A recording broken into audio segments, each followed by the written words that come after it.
My name is Brandon Hartung, and I'm a media missionary who travels the world using photography and video to tell the stories of impact those missionaries and ministries are having, and inviting others to join in those efforts. Today's episode is sponsored by Highland Park Church. Highland Park Church is one church in two locations, Fayetteville and Westport, Arkansas. Our focus is to build better people through Christ, because we believe Jesus makes us better in everything we do. Check us out at highlandpark.church for more information. All right, we are joined here today with missionary Jarod Ring from Kenya, live from Kenya, across the world. Yes. Wonders of technology. It's a beautiful thing. Yes. Well, so thankful for you joining me and just joining the podcast and share a little bit about your heart for what you do and how you got here.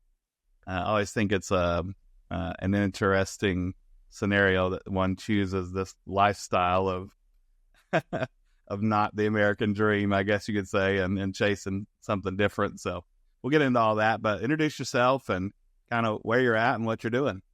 All right, sure. Yeah, I'm Jarod. Born and raised in Arkansas. Go Hogs. Woo! My wife, Sarah, and my three kids, Ada, Esther, and Ezra. They're 11, 8, and 5.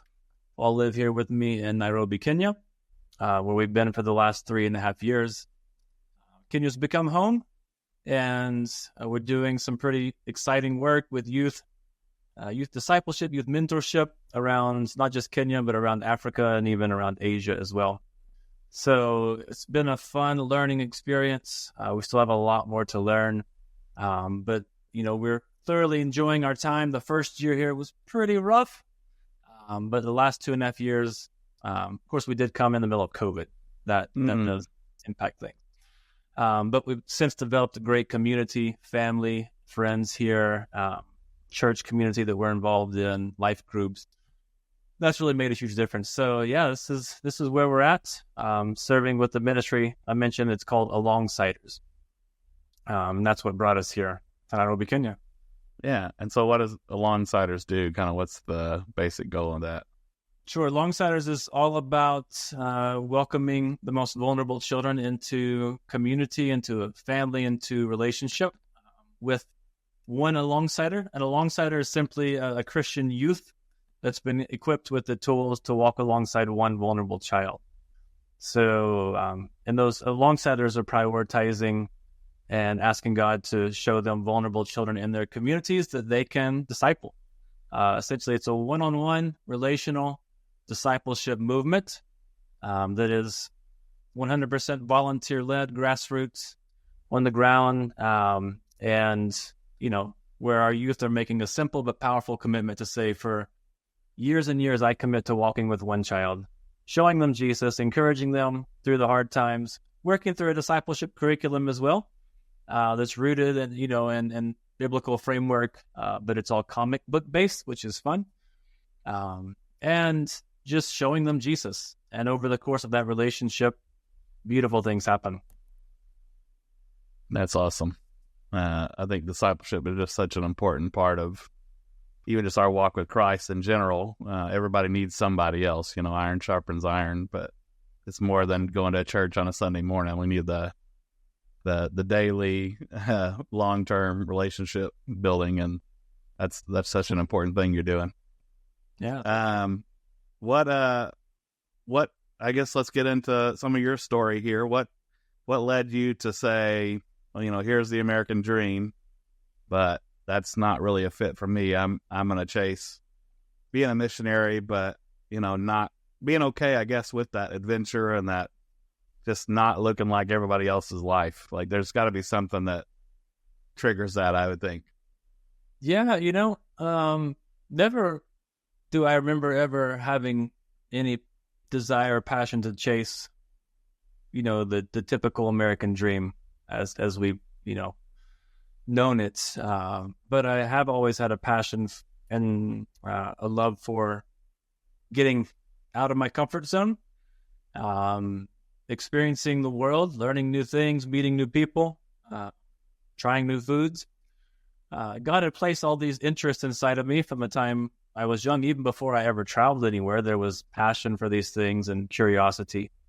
And to be honest, the things I was seeing as I grew up, graduated college, and was entering the workforce, that stuff never really inspired me. It felt still a bit meaningless when viewed through the typical American dream kind of lens without Christ a part of it. And so, my wife and I got married 2008, and both had a big heart to see the world and to share the gospel and to grow and cross culturally with other people. But we were scared to death of the whole missionary world, like raising funds, support raising. I didn't know anybody with money. How am I going to raise money anywhere? I shouldn't want to ask anybody money to support us. So we went the other route. We went to the government, joined the Peace Corps, and found ourselves in the rainforest of Rwanda, which was really our first chance to experience living abroad. Really, my first time out of the country to experience something, and we were put in the middle of this rural bush, no running water, electricity. You had to walk 2 hours by foot just to reach it. There was no public transportation. So that was kind of my first eye-opening experience.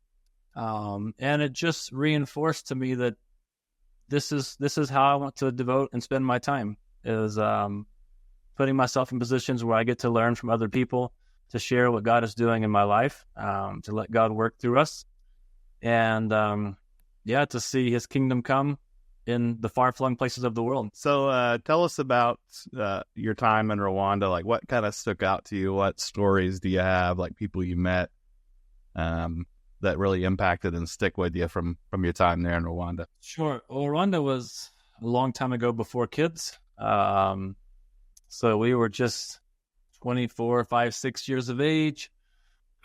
And, we're, again, kind of out in the middle of nowhere, tasked with building relationships with the community, finding needs and gaps, and seeing how we can work together with community leaders to address these challenges. So it was health and hygiene and, even things like agricultural work, which I had no business doing, but found myself involved with. Jarod the farmer.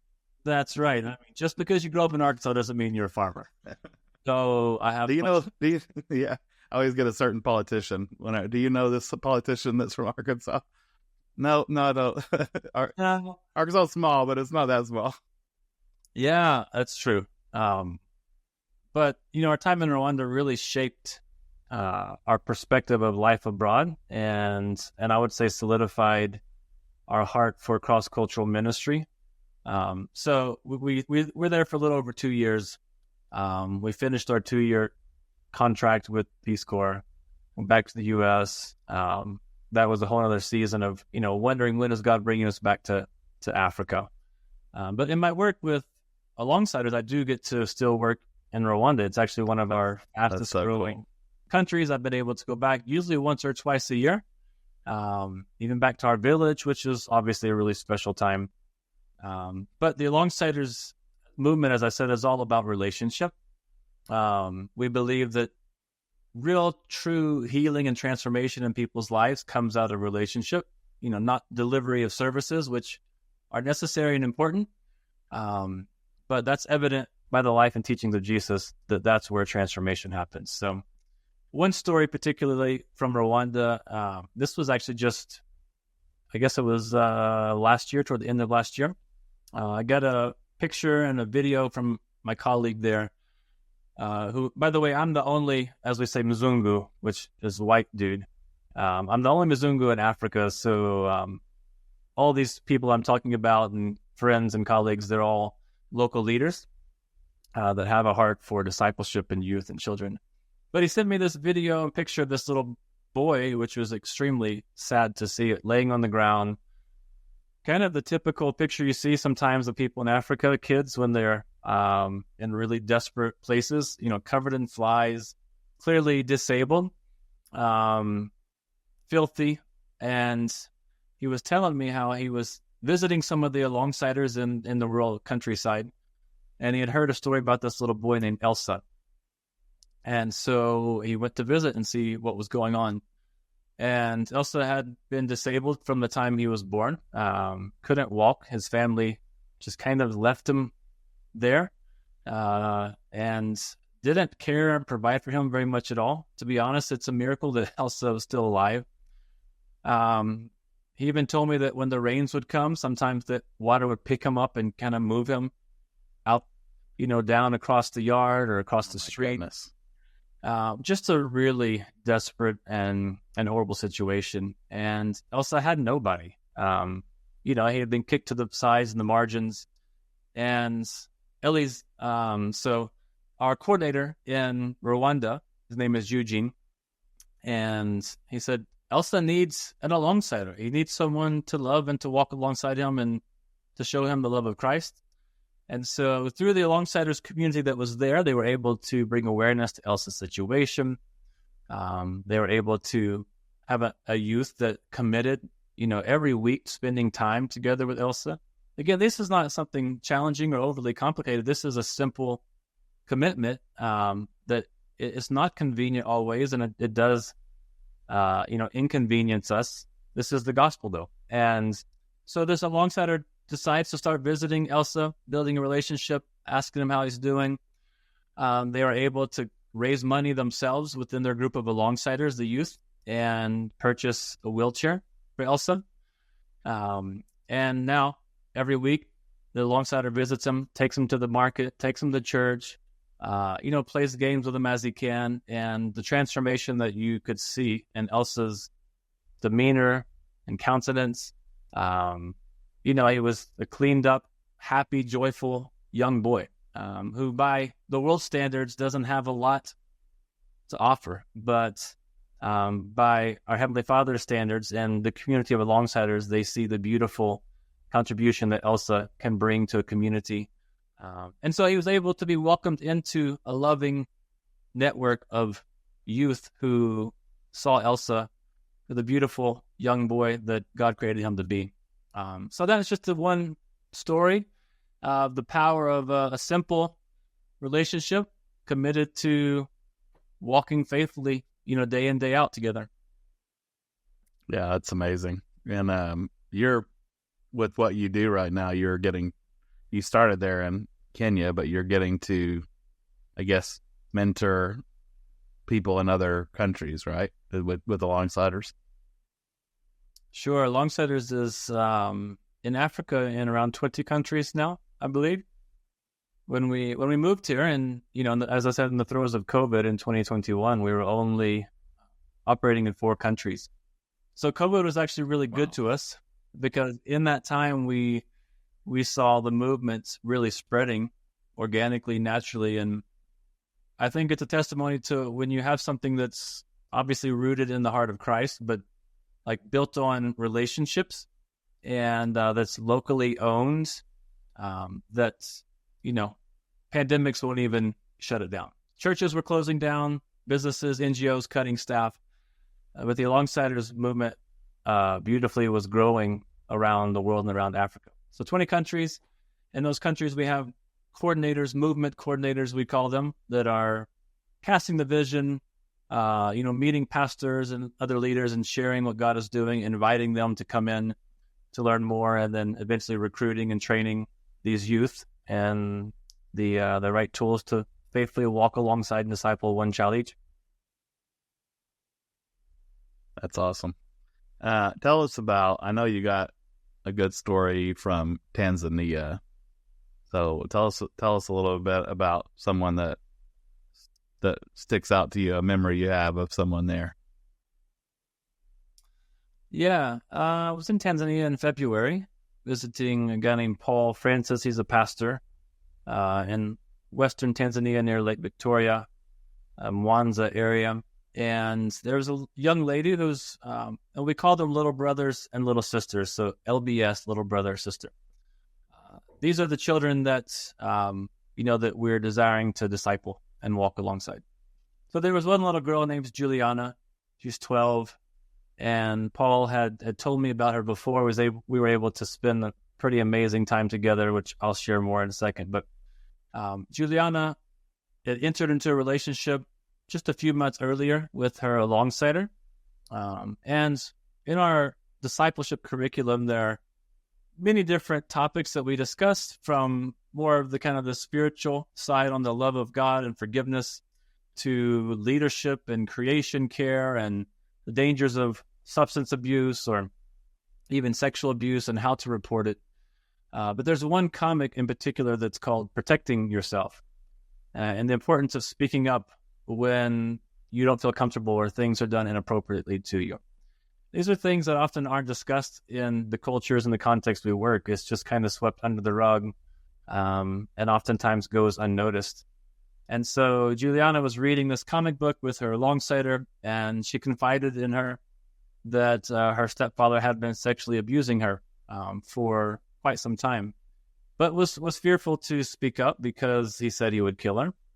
But after reading and learning the importance of sharing these dangerous things with a trusted and loving mentor or person, she had the confidence to do that.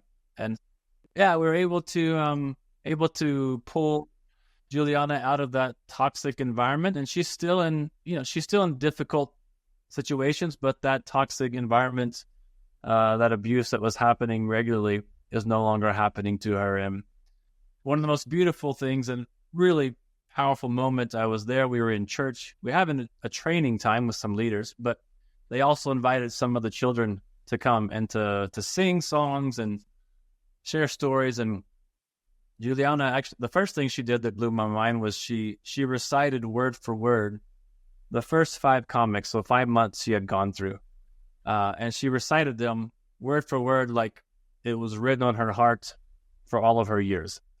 And she talked about why they were important, the lessons that she had learned. And it wasn't like she was trying to remember, it was like flowing out of her with such ease. And we all sat there in amazement. And she went for about 20 minutes just reciting word for word these stories of the love of God and healing and forgiveness. And it was a beautiful time. We sat there and all. And then, top it all off, after that, Juliana, she's leading a group of about 10 to 15 kids in some worship. And then we have, a group of pastors and bishops and elders that are there being led in worship by this group of children that are 5 to maybe 15 years of age. And Juliana's leading this group, and these kids are crying out to God. And by human ears, it did not sound like Hillsong. We'll say that. Like the presence and the power of the Holy Spirit that was in that room, as these children literally just cried out to God, and tears streaming down their face. And I look around, and you see these pastors and elders like on their face on the floor before God, worshiping, praying, and all being led by a group of children who oftentimes the world says, what do they have to offer? They're just young kids. And here they were leading us. And one of what I believe is the most powerful kind of moves of the Spirit I've felt in a really long time. And it was just a beautiful reminder that these youth, these children, they're not the future of tomorrow that we have to wait, to equip them. Like, no, they are able to lead and challenge us and inspire us and reveal the kingdom of God to us and remind us of the beauty of a childlike faith. So that was an amazing experience, and just seeing what God had done in her life through that relationship with that alongside her had opened her up to be able to share so many beautiful things that God was doing in her life. I think her knowing that booklet so well, it just shows too, like that was kind of like a light in a darkness, like something she was just drawn to in her time of need, obviously. And just kind of a little piece of hope to just learn. Yes. And anytime you get inspired or have something that is giving you hope, you're going to be drawn back to that, like a recharge, like we all need something to recharge us when our batteries are down. It sounds like she was in a situation that her batteries were constantly being down because she had nothing. She had no hope, and you guys helped bring her that. Yeah, she's a beautiful testimony and story that we can all learn from. Another place you've been, and I always get questions too, a lot more, it seems like, when I travel to the Middle East. And it just, I think a lot of people, especially the States, have like kind of a preconceived thought, I guess, about the Middle East. And even myself, like I told my wife, she reminds me all the time now, because I told her when I first started doing these missions and going places, I was like, if I don't ever go to the Middle East, I'll be fine. That's fine with me. Mm-hmm. And I ended up going there. I've been, different countries in the Middle East probably 6 or 7 times now. And every time it's just like, I don't know if it's because I had this preconceived thought in my head or what, but like when I get there and experience it and meet the people, it's just like, it blows my mind. And I think maybe because of that preconceived notion, and obviously we know there's some dangerous things that happen there, as well as the States. People don't think about that. Like, when you talk to people from other countries, they're like, 20 people got shot in Chicago last weekend. Like, how are you alive? Like, well, I don't live in Chicago, in that part of Chicago either.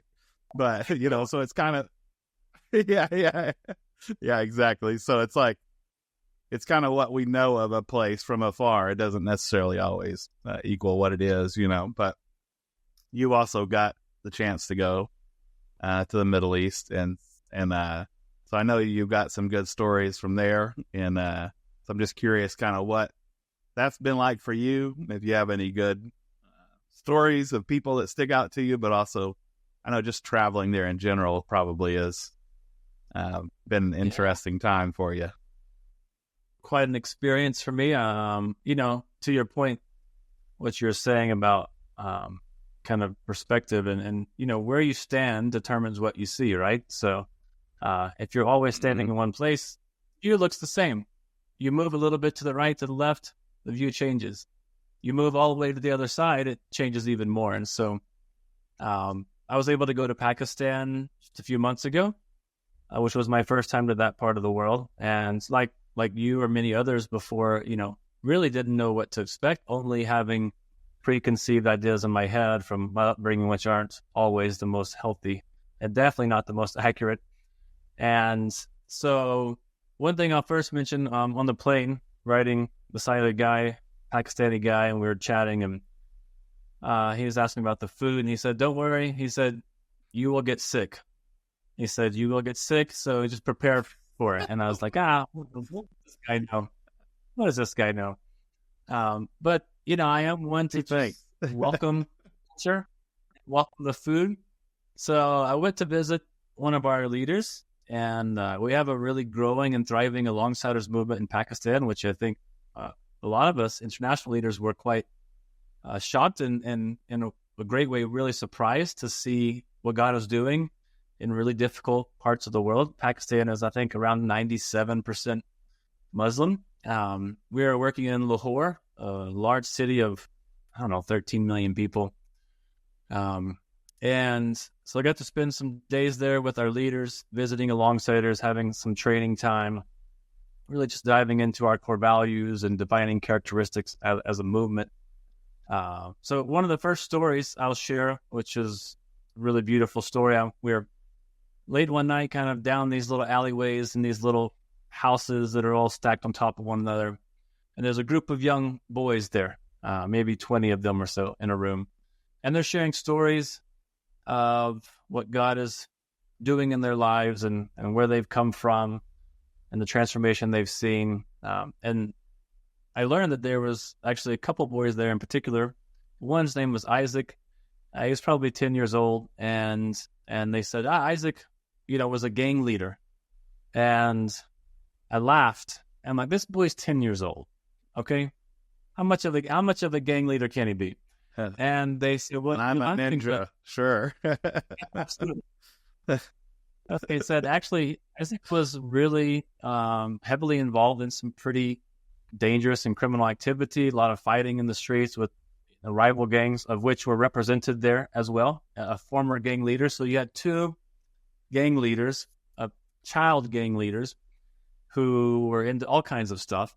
And both of them had been able to enter into a relationship with an alongsider who started showing them a different way, a positive role model to teach them healthy values and principles, and to not teach them, but to model it for them. So they weren't just telling them, but they're showing them, they're involving them, and helping them walk through the challenges they're facing. And over the course of that relationship, like we've seen thousands of places around the world, that child's life began to change. And no longer is Isaac or his friends in the streets fighting, weekly, but they've actually entered into a relationship with each other where they look out for one another, they encourage one another, they get together to learn the Bible and to have devotionals, they visit church. So pretty much a 180 transformation in his life. And so, yeah, that was really beautiful to see. And see these stories of just Now, I did go back the next night, and Isaac was rooster fighting in the streets. So there's still some work to be done. Takes a little process. Yeah, I think process. It's a day by day thing. That was a really cool opportunity. And we had some other great experiences, even with visiting some of the ladies who you have to meet separately, as you learn probably in some of these places. You don't ever meet together, guys and girls. Girls have their line, boys have their line. And the same when we meet, you go to one house where you're meeting with the ladies, one house where it's just the guys. But stories from those ladies who are alongsiders of how they've been able to help prevent, child marriage, because they are a voice, an advocate for these young ladies who don't really have someone to speak up for them. And they're entered into these relationships from the time they're 6, 8, 10 years of age, married off to some 50-year-old guy to do God knows what. But because they're an alongsider for these children, they're fighting for their rights. They're fighting for them and their protection and their health. And so just more stories like that of how God is using alongsiders to really impact the lives of these youth. And then on the other side, the flip side, going back to what my friend on the airplane had alluded to. Yeah, was he right? We all want to know. I did have a bout with something that did not sit well. The food in Pakistan was delicious. Everything they would bring out, I thought, that looks disgusting. And then I would try it. And I was like, this is so good. But that was the problem. I tried everything. Yeah. And at some point, I think it was the goat carcass that was hanging, and the guy was just chopping away at the restaurant and kind of sitting there. Scrape the flies off first. Yeah, not the most hygienic environment. It was a dinner and a massage for like $3. That should have been my first sign. It was two bad choices.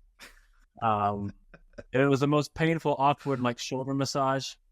And I did not like it. Anyway, about 24 hours later, I went down hard and spent 48 hours sharing the worst of myself with my new friends in Pakistan. I won't go into the details, but suffice it to say we became very close. And I ended up at the hospital at one point, missed my flight, and then I rebooked in my exhausted stupor and realized when I got to the airport, still not in condition to travel. I had booked for the wrong month. Oh. At that point, I was literally, the carts you push in the airport. I had put my bag on it, and I was sitting on it, and I was dragging myself with my legs to the counter because I did not have the energy to walk.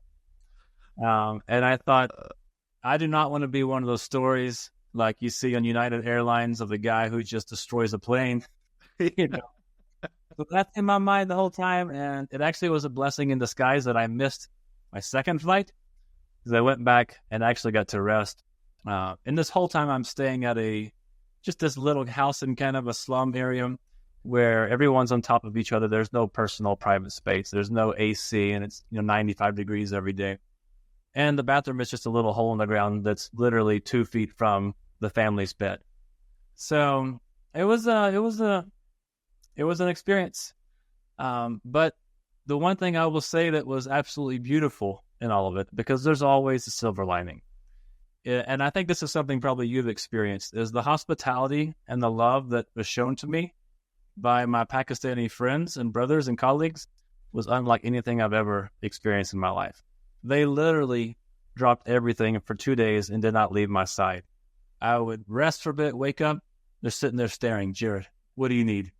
3 a.m. in the morning. Wow. Jared, I'm like, what are you guys doing? Like, I was just blown away by humbling. this radical hospitality, because it really felt like when you say love your neighbor as yourself, which, sounds great, but we don't always do it. If we did, the world would look different. But they loved me like more than probably I loved myself. It was just really cool. And so, yeah, we bonded in that moment of suffering and sickness, but God showed me what radical, beautiful hospitality and love looks like, modeled out in someone's time of need. So Yeah, I think they call that trauma bonding. Trauma bonder. Yeah. He really did. Those guys are forever my friends, and I'm forever grateful for them. Yeah, that'll definitely do it for sure. When you go through something with somebody, even like short-term mission trips, I think of, which is why I always encourage people to go on these things, even if you're not a long-term missionary, go on a short-term trip, because you're going to get experiences that you are going to remember for your lifetime, but the people you go with, it just creates this cool connection with them, and kind of going on this process and this journey together, and it bonds you together. Yes, it does. Yes. So you had another interesting experience in Sierra. How do you say it? Sierra Leone.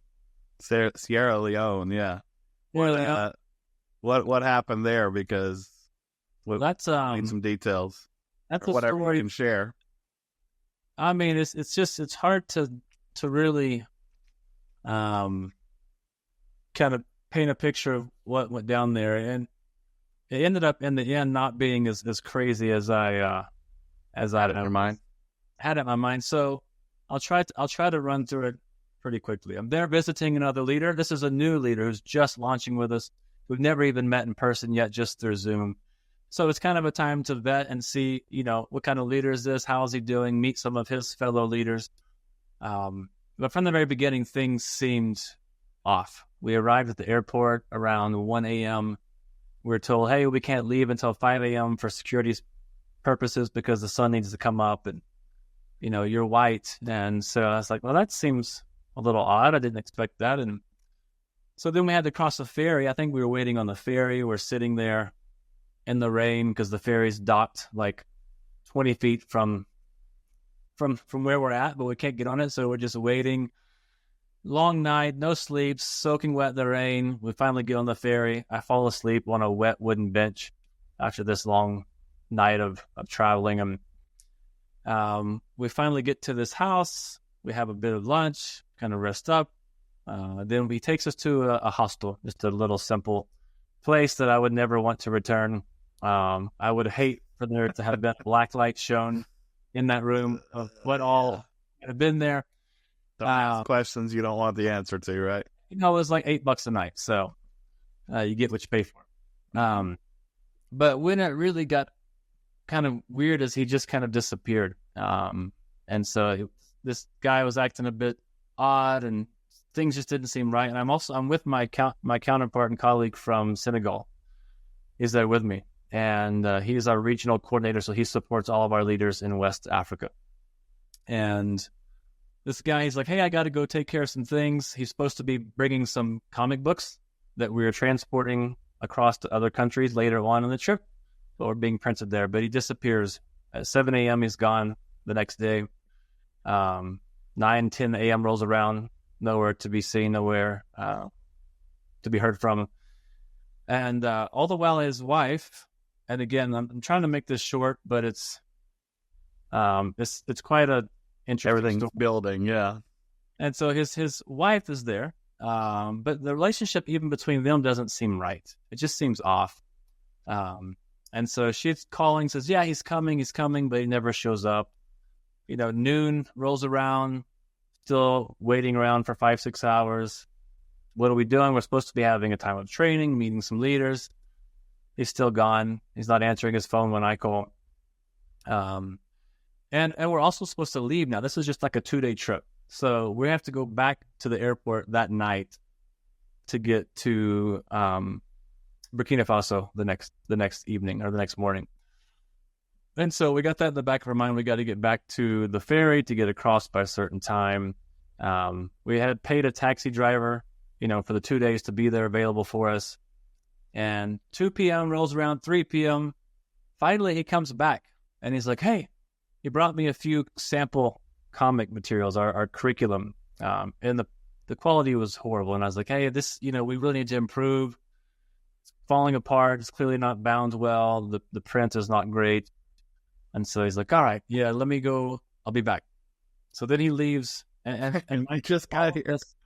All this is supposed to have already been done. It was promised to have already been done. It was there waiting. So it was just confusing. The wife starts acting weird as well and kind of very deceptive about things, not answering questions. He's gone again. 4 or 5 p.m. rolls around, and we're just sitting here at this hostel all day. There's no electricity most of the time, so it's hot. The Wi-Fi router's there, but it doesn't work. So I was actually having a hard time communicating to anyone because I did not have a local SIM. And so I'd have to use like her phone or someone else to call. And so eventually it's, we have to get on the ferry by 8 p.m., I think it was, or that's the last ferry of the day, and we miss it, and we miss our flight. So I told the wife, I said, go ahead and just call the taxi driver to come. Like, let's go. I want to give him several hours notice because you know how these things go. So the taxi driver says, oh, I'm out in the field somewhere. I'm not sure I can make it. And so we said, well, you need to be here by this time. We need to go to the ferry. He says, okay, I'll come. Again, our leader still haven't heard from him. He's gone back. Hours past. It's 6, 7 p.m. Now I'm starting to wonder, is there something else going on? Like, it's just, and even my Senegalese colleague, he was like, something's not right, Jarod. Like, I don't know what's happening. What have we gotten ourselves into? Clearly, He's doing something else. Things that are being hidden, and hopefully it's nothing malicious, but your mind just starts to wonder. You're in a foreign place. You don't speak the local language. You don't know where you're at. And you're fully dependent and reliant upon this person that you just met in person. That you developed a relationship online and did training together. But that first interaction together, is a big kind of sign of how that relationship's going to go and the quality of leader you're working with. So 7 p.m. And at this point, I'm like, you know what? Let's get out of here. Like, I'm done waiting. I'm not trusting these guys. And so eventually I tell the wife, I was like, hey, I'm calling my own taxi driver. Taxi driver's not coming. Clearly, he says he's here and he's on the way or he's right around the corner, but he's not here. So I start asking people around the little hostel, hey, can you drive a taxi? Can you drive us? How much does it cost? And no one's really giving me any legit answers. I'm struggling to get any clear explanation. And so at this point, it's like 7:30, and the ferry leaves at 8, and traffic is crazy. And so I just grab our luggage, grab our bags, and I say, let's go. And I sent my wife a message because at this point, I was like, I don't know what's happening. And my phone wasn't working, so I borrowed the phone of the guy who was managing the hostel there. And I was like, hey, can I use your WhatsApp? He said, yes. So I sent her a message, and I was like, hey, if you don't hear from me by 5 a.m. tomorrow morning, call the embassy because I don't know what's happening, but something's off. And I'm sure she loved getting that message too. Love. Yeah. Great. Loved it. And so we literally just grabbed these bags of luggage, head to the street. It's dark now. Traffic is crazy. The wife comes with us. She's like, no. Let me follow you. She comes with us. I'm just thinking I'm going to wave down someone. Like at this point, I'm just trying to get to the ferry. So she waves down a taxi driver. We throw our stuff in. They start arguing over the cost. And I'm like, we need to go. Like, I don't know what you're arguing on, but we need to We gotta go. Yeah. So the driver starts flying through the streets. About halfway there, she waves, and there's our original taxi driver just sitting on the side of the road, just hanging out. Don't know what he was doing, but he never made it to us. And we get to the ferry. We literally just kind of run and jump onto the little bridge. And probably within 60 seconds, the ferry takes off and makes its way back across the bay. And I'm just thinking, all your adrenaline is building through this time. Am I escaping? What's happening? What's happening? Is this really happening? It feels like a movie. And then I look over, and there's my leader. He's standing there on the ferry. The guy I've been waiting on for 12 hours all day to show up, who just kind of left us there. And I was like, what are you doing? What happened? Where have you been? And he's like, I was trying to, get this printer to do the job, but this guy's not serious. All the job was supposed to be done beforehand. It was already committed, promised to us. We learned later that the job just wasn't done, and he felt bad and ashamed, and he was trying to work it all out. But in the meantime, he just left us there sitting for, a whole day, and nothing was accomplished.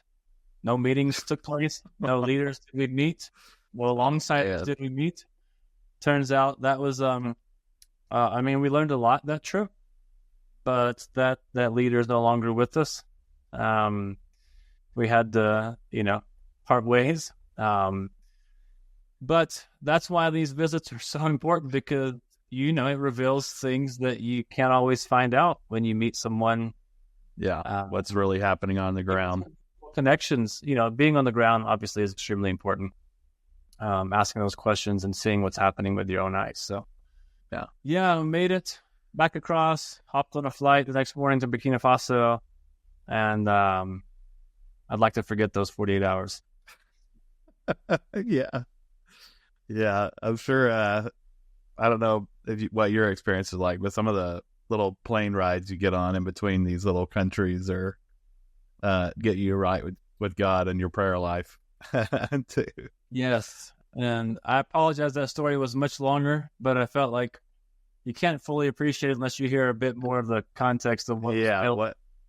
And how you're thinking in your mind, because maybe people at home that don't travel as much maybe not think about that, but that's always something in the back of your head is like being aware of your surroundings and like what's happening, and you learn to read people, kind of how they're acting, and especially if they're not communicating well. So like, why is it just they're not good communicators, or is there something else going on? They don't want us to know. Yeah, you kind of get those feelings. Yeah, and there was something going on, but that doesn't mean it was malicious or some evil plot. Yeah, it's just the uncertainty, and I'm typically I'm oblivious to a lot of things. And my wife is much more she is the one that's a bit more, what's the word? Hi. Amazing and talented. Podcast right now. Yeah. We're almost. Now you are. She's just a lot more alert and aware in our travelings. But when I'm traveling alone, I do try to be a bit more aware of my surroundings, because I know how I am also oblivious. So gotta keep your eye open and just be wise. Use common sense. Yeah. So in your travels, you've also made it Africa, Middle East, and you made it over to Asia. And so what kind of where have you been in Asia, and what was your traveling experiences like there, and people that stick out to you and stories? Sure. That kind of Alongside actually was birthed and originated in Southeast Asia, in Cambodia, and so we don't have many ties to the U.S. or to that part of the world. It's mostly in Southeast Asia. We have connections in New Zealand and Australia and Singapore from our founders' kind of community and network. So as far as travel in Southeast Asia, primarily just Cambodia with alongsiders. There's been other travels, other places outside of alongsiders. Our support center team is there in Phnom Penh, and there's a small group of young people who are leading our support center, creating content, helping with resource distribution and printing, making sure our leaders around the world have all the tools and the resources they need to lead and to lead well. So I'm able to visit there a couple times a year. It's an amazing team that makes you feel so loved. And one of our core values in Alongsiders is belonging. We have 4 core values. That's one of them. And I brought my daughter with me. This is a bit of a side note, but just to reinforce how well they live into this core value. My oldest daughter, Ada, she's more of the introvert of the 3. But I took her with me to Cambodia, and the last night we're sitting there in a hotel, and she says, "Poppy, I just feel like I belong here." And I was like, out of all the people to say that, you're the one I would expect the least. But it was just a testimony to how well they welcome and love and invite people into their life and community. But one of the stories in Cambodia that comes to mind, and alongside us again, it's about relationship. It's an intergenerational movement. So let's say, for example, I'm 10 years old and I'm a little brother and I have an alongsider. When I'm 16, I can become an alongsider myself. I've seen through experience how someone can love and pour into me. And then at a certain point, I get the chance to step up in leadership and do the same for someone under me. I can find a child that needs to experience the love of God and the radical welcome of somebody. And so one of our first little brothers named Vicha, I don't know when he started, but he was about 10 years old. So probably about 10 years ago, actually. And Vicha was actually one of the first little brothers of Boon Hak, who is actually now one of our support center team members. So many of these leaders in the support center actually were little brothers or alongsiders in the original days. And they were affected by it early on. So they have a lot of skin in the game. It's something that they deeply believe in, that they've been a part of, and it's impacted them. So, who better to help lead your movement than people that have experienced firsthand the power and the impact that it can have in your life. So Boon Hak, our leader in the support center now, 10 years ago, was discipling and walking alongside this little boy named Vicha. Vicha has grown up and became an alongsider himself at the age of 16. And just recently, earlier this year, Vicha became our first little brother who has now become a movement coordinator. So he has gone from just this little 10-year-old boy who, and you hear his story, it's pretty insane. He's extremely small and was very small as a child and mistreated and bullied, very quiet and timid. Even still, Vicha is a very small man, but you wouldn't know that from the way he carries himself, the way he speaks, the passion with which he shares what God has done in his life. And now he's actually leading a movement of hundreds of others, of alongsiders, that he gets to disciple and encourage and then walk alongside. So it's just a beautiful story of intergenerational transformation, of someone who grows up in a really difficult, harsh environment, but through the simple, powerful discipleship relationship, God does amazing things. They grow in confidence. They grow in their ability to lead, to disciple others, and then eventually, take on new levels of ownership and leadership. And so I got to meet Vicha last time I was there, and the dude is an amazing leader, extremely inspiring and passionate when he shares his story. You can't not want to just gravitate towards him. That's so cool to see now that it's been going just long enough to see it replicate and reproduce. Like that's got to be fulfilling to see that. Now, a lot of the people I work with, and this should be the goal of missionaries, to replace yourself, to let it build something that outlives you. Like when you leave, it doesn't end and die, and so for you, even relatively early on. I like to think we're not that old yet. You're getting to see this being reproduced and passed down and grow outside of yourself. And I think that's so cool. It's a sign of a healthy ministry. Absolutely. But to be able to live to see it, a lot of times people retire from the missions field or die on the missions field even and don't get to see it. So that's the beautiful thing about the long-sided relationship is in some places like Cambodia, where we've been for many more years than Africa, you do see these second, third, maybe even fourth in some places generations of children who've now become alongsiders. Yeah, and to your point, you're right. I mean, we need to be raising up leaders and equipping those around us to step up and lead. And, we have a saying, and alongsiders, again, as I said, is a movement. It's not an NGO or a nonprofit like I've always been familiar with. It's really challenged me in my thinking on what it means to be a movement. But, we say it's only a movement if it moves without you, which can feel a little bit harsh when you think about, wait a second, I want things to depend on me. I want things to happen because I'm there. And if you remove me, and it stops, there's almost like a little bit of a sense of pride if we're all honest with ourselves. Like, yeah, I was important, so it can't go on without me. But the truth is, if we're not building things that can go without us raising up leaders, the second we step away, what have we done? So we're all about raising up leaders, equipping those around us with the tools to continue leading and replicating and multiplying. That's where we're going to see great, growth and fruit and a greater harvest. Yeah. Us multiplying was the thought in my head, because I'm thinking if it only lives inside your lifespan, then you only reach the people you are able to reach. But if you planted that seed and it's reproducing and multiplying, then it's a wave, it keeps going like past your generation. Even it's like what you're starting a ripple that can end up being a big wave, hopefully all over the world. Because I think it's amazing what you guys are doing. But it lives past you. It keeps going, keeps growing, keeps spreading out. So I think that's an amazing setup you guys have there. It's a great way to spend your time creating things that live on without you. And that obviously is not about your name, but all glory and honor goes to God and Him alone. Yeah, absolutely.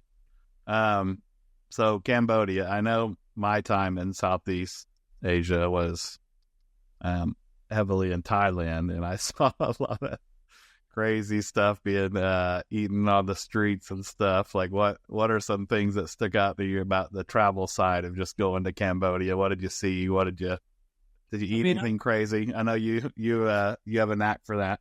You have a knack for a snack. Let's say that. I usually will.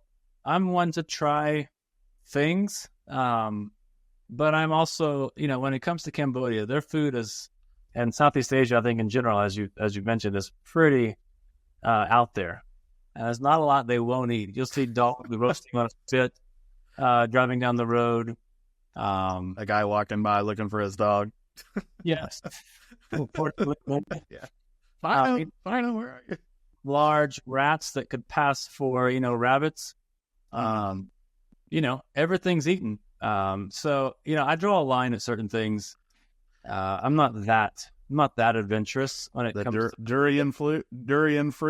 Did you see durian? I have tried. Yes. For people that don't know, it looks like a normal fruit, but it has a pungent smell. Like, I know in Thailand they had literally signs in the hotels that say, "Don't bring durian fruit into the hotel." It's actually illegal in some places. That's how bad the fruit smells. It's illegal. Smell it, 100 yards away. That's crazy.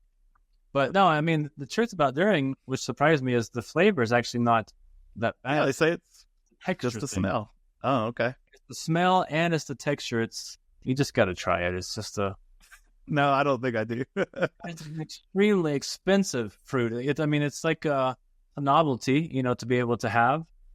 People will buy it, for specific celebrations or special occasions. So I bought one for our team when I came last time. It was one of the guys' birthdays, but it was $20 for 1 kg of durian. Wow. $20 will go a long ways in Cambodia on food, but that fruit is, a coveted special fruit. So we all enjoyed, well, I shouldn't say we, they all enjoyed durian. Yeah. I was at dinner with some colleagues there, and they bring out a bunch of meats just kind of sliced up thin, and you cook it yourself on a little grill in the table. And they kept telling me, I won't tell you what it is until you eat it. And I was like, you know what? Why not? So I tried cow udder. That was new for me. I didn't know that's a part of the cow that people eat. No. And ironically, it had a faint taste of cheese. Not a good faint taste of cheese. It was like spoiled cheese. Yeah. Other than that, I mean, there was heart on the menu that night, chicken feet, which was a labor, well, I won't say labor of love. It was an exercise in futility because you chew on this little foot and you get like nothing off of it. So chicken feet, what else? I mean, there was squid and, octopus and things like that, but that's not that out there. Yeah. I always think of that was a new thing for me. I was thinking of the Indiana Jones movie where they're going and brought in to eat together, and they have like the little monkey head that they pull the skull off of, and here, eat up. Oh man, that's definitely what. If you walk downtown, the markets you see on the side of the street, and everything's deep fried, right? So, but you got tarantulas, pretty large snakes, cockroaches that are pretty much the size of this mouse. What else? I mean, there was, of course, frogs, crickets, worms, smaller things, but the tarantulas and the snake on a stick, that was, I draw the line there. Couldn't do it. I know in Malawi, maybe you see this in Kenya, but I see them, they get when they light the fields on fire, all the mice run out of it, and then they get the burned mice and put them on sticks. So you have like a big shish kebab looking thing, but it's field mice all the way down it, and they just kind of singe the hairs off of it, and that's it. Yeah, it's a feasting when the fields are lit afire. yeah. Woo. And every time I see it, I'm just like, man, it's what we're used to. Like you say, it's what you're raised around, but. I'm actually quite picky, to be honest, when it comes to meat. I'll try these things, but if I'm chewing something that's like chewing back at me, I'm going down. So I'm a bit of a diva actually when it comes to like meat. That's digestible. My friends, colleagues, they somehow can digest anything. I'll just watch them sometimes and just watching them eat. I'm like, how do you do it? And I'm admiring it because I'm like, you don't waste anything. And that's something I appreciate, is efficiency, and even efficiency in your eating. Like, don't leave anything that's wasted. And it goes. But I can't get there. Whether I want to or not, I just can't get there. Yeah, I've been places and tell them, like I'm kind of a picky eater, and they're like, oh, those don't exist here. Like we just don't. No. If you're hungry, you're not picky. I was like, well, you're hungry. Yeah, exactly. And then when I went to, actually been to two places that I went to, China and Thailand, where I've had actually two different guys that I was traveling with, and both of them, like, they were all about it. They want to try literally they ate the tarantula, like biting in the, and I told them, you can try whatever you want, and I'll videotape you doing it so we can send it to people, because yeah, exactly. Woo, that's a bit much for me. Yeah, but when you fry it enough, everything just tastes like a burnt fry. Yeah, I just some have hair on them. It's fine. Right. Yeah. It's a mental thing, and I'm not mentally as strong as I would like to believe. I think I'm there with you. So speaking of food, I know your house there in Kenya has been broken into multiple times by something trying to get into food. We have You have a thief. recurring thieves that visit. That's pretty dangerous, scary. Yeah, sometimes you just take a pillow, chase them down, or a stick. But Nothing like a good pillow fight with a thief. That's what I say. resident monkeys have set up shop around their home, and they've learned how to open windows. We've come home before when everything was shut, and they had been in our kitchen. And of course, they go for the bananas first, right? So any bananas you have out gone, they leave the pills everywhere. Any other fruit, usually they'll take. They love bread, it seems. And they also like leaving little droppings and surprises for us around their house. So we'll find those up the stairs in the kids' room. Oh, you've had a monkey in here. My wife actually did get to a pillow fight with one. There was one that got in the house and didn't leave because it got scared, ran upstairs in the kids' bedroom, and was it was the one room where the windows won't open. And so it couldn't get out, and it feels cornered, and she's trying to shoo it, and she's kind of hitting it with this pillow.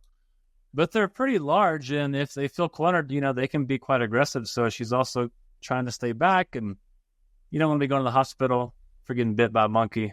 Who knows what kind of diseases those guys are sharing. So finally, it probably took a good 10 minutes. She got him out of the room and back out another window. But yeah, it's a headache. A lot of screaming and hooping and hollering during that, I would imagine. Yeah, the kids are freaking out. But now they've even started breaking into our chicken coop and stealing the eggs. That's where I draw the line. Yeah. You take my food, that's one thing. You take my chicken's eggs, we're going to go. We're going to go to fisticuffs. Yeah. But you're quite clever and very determined. Do your kids ever use the excuse like they have a messy room or something? Like, oh, the monkeys must have broken into our room. They have not used that one yet. They know that they're too messy on their own. They don't need help. Don't need help from monkeys.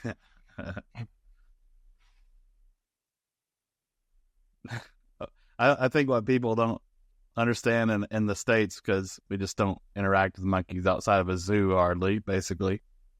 Like we see monkeys as this cute little thing that's just out there, like, oh, look at them, they've got little hands, and really pretty much everywhere else in the world sees them kind of like we see possums in the States. Like that's the closest thing I could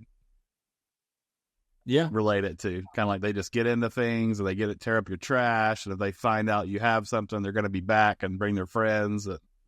Mm-hmm. That's absolutely true. They like raccoons or possums. Or raccoons, yeah. Mm-hmm. The first week or two we were in this house, we were the same, like, oh, how cute, let's feed them a banana. Mistake.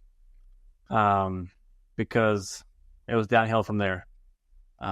So it'll go sometimes months where they're not around, and then they'll move in and just stay here overnight, even up in the trees.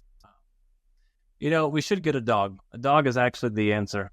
Are they afraid of dogs? They're afraid of dogs. Dogs will chase them off. Our neighbors have dogs, and they don't have any issues with monkeys coming in their house. Oh. But we already have a small farm, it seems. We have 16 chickens. We have rabbits that just keep having more rabbits. Finally, we got that figured out and got the old buck neutered. But we have 7 new rabbits that are 5 days old now. So honestly, what is a dog to add to that, really? I know. I mean, you're right. We've actually been talking about it. So maybe we just need to break down and get a dog, and that'll take care of our monkey issues. Yeah, that sounds like it. It might be a good plan. Well, I've taken up enough of your time, and I so appreciate you spending this time with me. And Kenya, I know you're going into your evening hours. And almost dinner time. Yeah. Well, thanks for having me, man. It's great to be connect and be able to share. Really appreciate it. Yeah, and I love what you guys are doing. And Alongsiders is such a cool mission, and just getting to watch you, and you send out email updates and stuff, and do videos. So obviously I'm partial to that, because I love seeing what you're up to and where you're going and the people and lives you're impacting. So really proud of everything you're doing. And how can people learn? People watching this want to find out more about Alongsiders or the Ring family. How can they connect with you or find out more? Yeah, you can actually learn about both if you go to our website, Rings Go Global.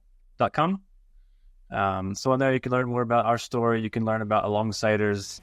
There's even some impact surveys that have been done to learn more about like what are the tangible, like even, in numbers, impact that we're seeing emotionally, spiritually, educationally in the lives of the children that we serve.